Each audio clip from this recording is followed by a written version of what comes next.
Здравствуйте, друзья, и все, кто посетил мой канал. Сегодня я расскажу, сколько нужно денег, чтобы начать свой бизнес в Болгарии.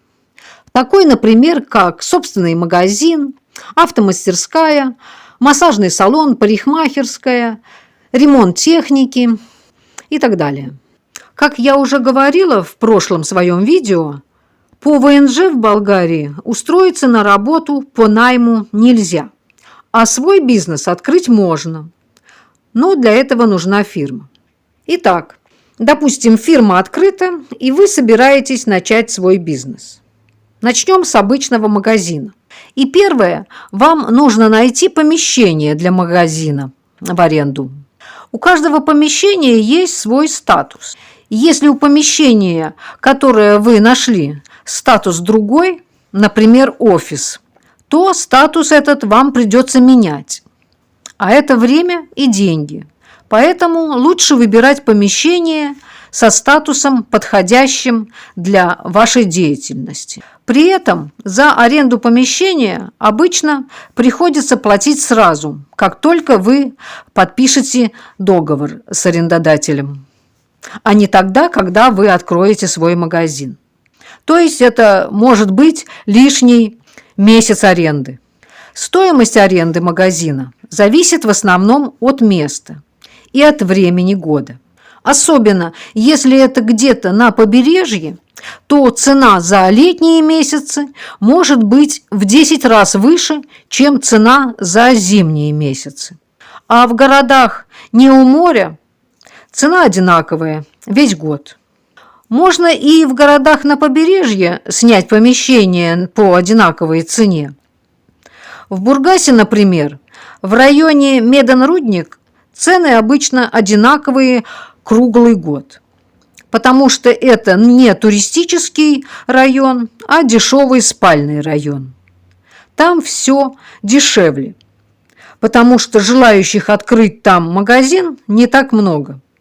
Хотя людей в этом районе много живет. И такой магазин, как, например, овощной, будет востребован, если там будут хорошие цены. В Болгарии вообще цены очень важны. Если в вашем магазине или в кафе будут невысокие цены, то даже без рекламы люди очень быстро узнают об этом месте и будут туда ходить регулярно. А если цены высокие, то магазин будет пустой, даже при активной рекламе.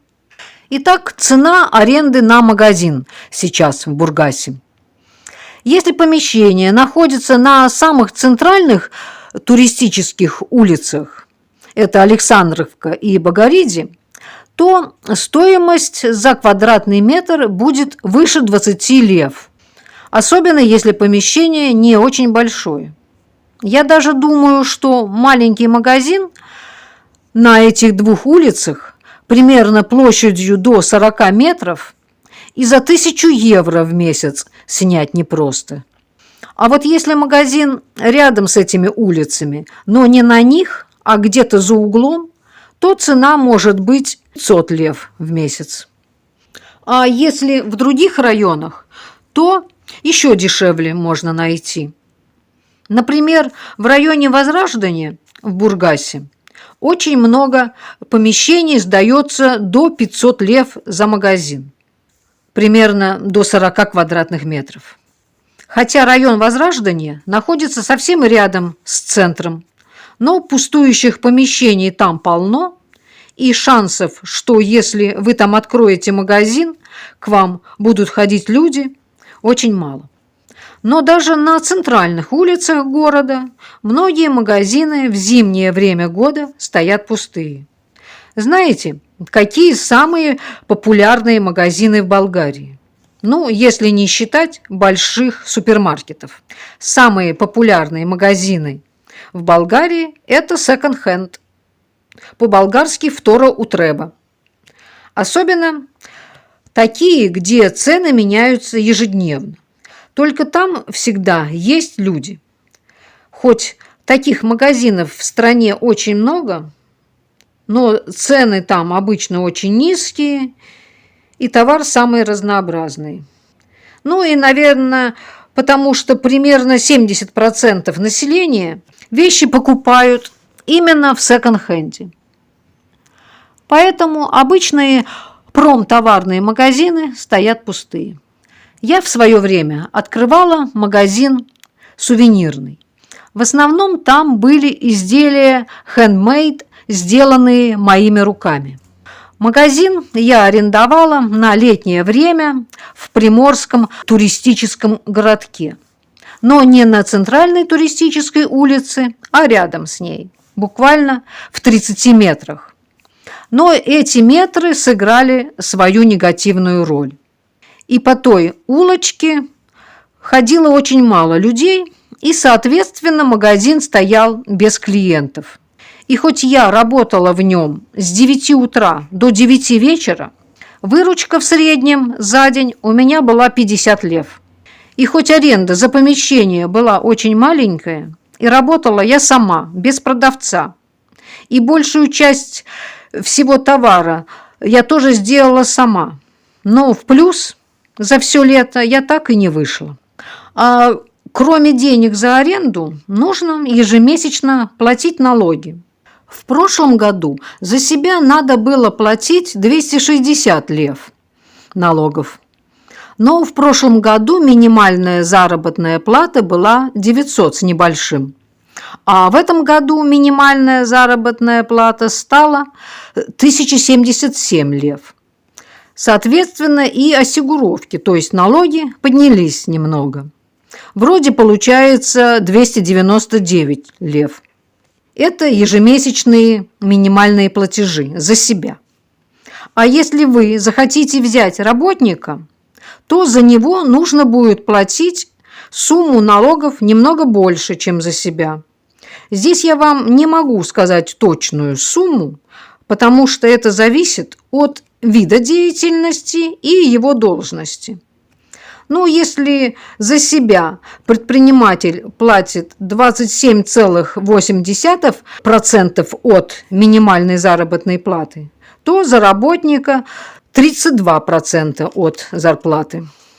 Вот можете посчитать. Ну и кроме этого, вам еще нужна будет касса, которую нужно будет купить. Цены на них разные. В среднем, я думаю, где-то примерно 400 лев. И надо будет платить ежемесячное обслуживание. То есть заключить договор с компанией, которые занимаются этим, и платить им. Стоило это раньше 100 лев в месяц. Но это было давно. Думаю, что сейчас цена сильно выросла. Ну, допустим, 150-200 лев в месяц. Ну вот, пожалуй, и все обязательные расходы. То есть аренда помещения, плюс к стоимости аренды еще будут платежи за свет, воду, допустим, 100 лев в месяц, осигуровки за себя, за кассовый аппарат и оплата счетоводителя. Счетоводителю примерно в среднем 150 лев в месяц нужно будет платить. И это все не считая ваших затрат на товар, на оборудование магазина и так далее. Все то же самое будет, если открыть какую-то мастерскую. Разница будет только в цене аренды помещения. Если нужен какой-то маленький офис, то стоимость аренды будет совсем небольшая. Может быть даже 200-250 лев, то есть 100-125 евро. А если нужно помещение, например, для автомастерской, то это может быть и большая сумма. Если вы решите открыть не маленький автосервис, а что-то большое. Но автомастерскую можно даже открыть во дворе своего дома, если вы живете где-то в сельской местности. Там тоже будет это востребовано. А если вы парикмахер или занимаетесь ногтями, то сможете арендовать не целое помещение, а место в салоне. Цены на место в салоне в среднем 200 лев в месяц.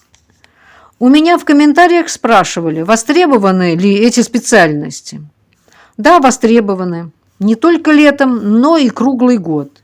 И парикмахеры, и маникюр, и массаж. Но конкурентов очень много.